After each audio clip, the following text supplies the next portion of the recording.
Si on vous pose la question, qu'est-ce que c'est que la vie? Qu'est-ce que c'est que la vie? La vie, c'est quoi? En réalité, celui qui pose la question, il est vivant, parce qu'il te pose la question. Il vit. Mais est-ce qu'on peut définir la vie? Est-ce qu'on peut, à travers les concepts structurés, définir, donner une définition à la vie? La vie, ça se vit, ça ne se définit pas. La vie, c'est un ensemble de ressentis, de processus qui réveillent un potentiel d'intégration de ce qui est.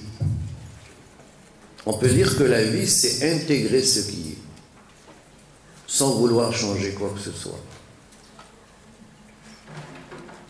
La vie, c'est un processus rythmé, ordonné, qui se met en place pour intégrer ce qui est. Est-ce qu'une cellule se pose la question, qu'est-ce que c'est que la vie?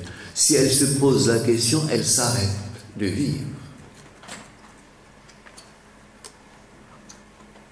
Pourquoi nous, on se pose toujours des questions, et parfois de fausses questions? Par conséquent, on aura de fausses réponses. La vie, c'est un mécanisme, un processus qui réveille le ressenti, qui alchimise le conceptuel. Les concepts, ce n'est pas la vie. La description n'est pas la chose décrite. Quand tu décris la vie, ce n'est pas la vie que tu décris. La description n'est pas la chose décrite. Amen, Habib. Tout ce que tu décris par rapport à l'infinitude de la vie, ce n'est pas la vie. La vie, ça se vit dans le silence, au-delà des concepts. Posez la question à un embryon. Pose la question. Imaginons, on est dans le référentiel embryonnaire ou fœtal. Tu lui dis, qu'est-ce que c'est que la vie? Tout s'arrête. S'il pense au processus de la vie, ça s'arrête. Si tu demandes à un petit qui est en train de marcher, comment tu fais pour marcher? Il ne marche plus. Il s'arrête de marcher. Et là, vous allez toucher, à travers ces exemples subtils, pourquoi on est prisonnier d'un fonctionnement qu'on appelle la pensée. Pourquoi on n'est plus en résonance avec notre être à travers le ressenti. Pourquoi on a perdu notre façon de sentir les choses. Et on est en train de les renverser en conceptuel. On est devenus des êtres d'histoire, plein d'histoires. On a des histoires énormes à se raconter et à raconter aux autres. Mais la vie, c'est un processus qui se vit à travers un mouvement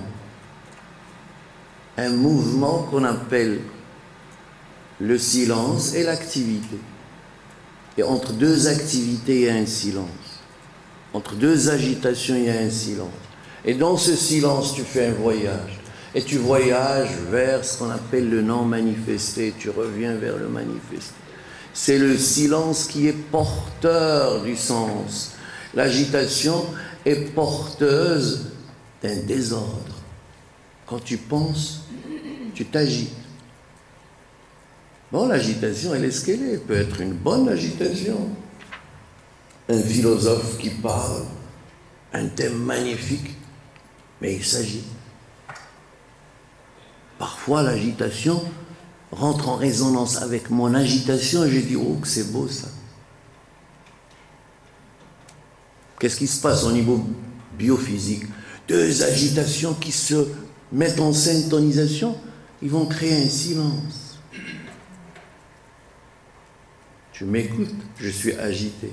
si ça correspond à une résonance en toi, une pensée qui s'agite, ils vont se mettre en syntonisation.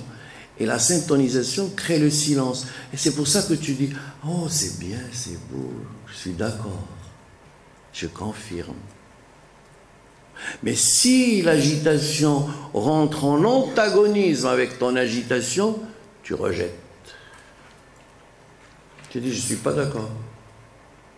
En réalité, c'est des conventions, c'est des agitations. Ce n'est qu'une agitation et ce n'est qu'un apaisement temporaire de l'agitation. Parce qu'après, il y aura d'autres questions, d'autres agitations. Le vrai processus, c'est la possibilité de maîtriser le silence. Est-ce que tu as ce potentiel en toi? Ce n'est pas de maîtriser la pensée. Tu ne peux pas maîtriser l'agitation. Mais le silence, tu peux l'intégrer.